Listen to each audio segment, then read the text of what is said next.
Walang mas masakit pa sa ginawa mismo ni Benny Lagata sa kanyang ex-partner na halos magna 9 years na silang nagsama na si Jezabel Sagon, kung saan ipinabaya niya ang pagsasama nila sa isang babae lamang.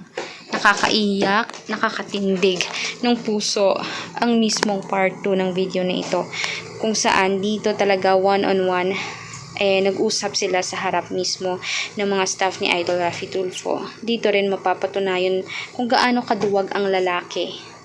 Kaya naman dapat kasuhan ito. Nagbanta na nga si Jezabel Sagon.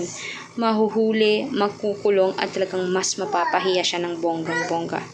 Kaya ating subaybayan ang kanyang hakbang at ang kanyang laban dito kay Benny Lagata na siyang mismong walang bayag at duwag.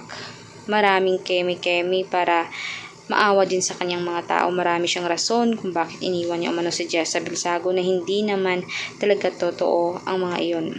Sa isang babae lang, sa 2 months niyang nakilala, ay talagang pinakasalan niya kahit hindi siya ang ama ng ipinagbubuntis nito. Ang lupit din naman ng mismong sinapit ni Jezabel Sagon sa kamay nito. Halos palang maging yaya siya, maging maid siya, lahat-lahat ginawa niya, lahat ng pagsubok, paghihirap, hinagpis, hinarap niya, tiniis niya. Pero gayon pa man, wala pa rin talaga, walang halaga ang lahat ng iyon. Kaya naman, pasensya na boy, makukulong ka. Kaya for more public videos, mag-subscribe, i-click ang notification bell at i-share natin videos on public. Maraming salamat mga kanetizen. Hanggang sa muli.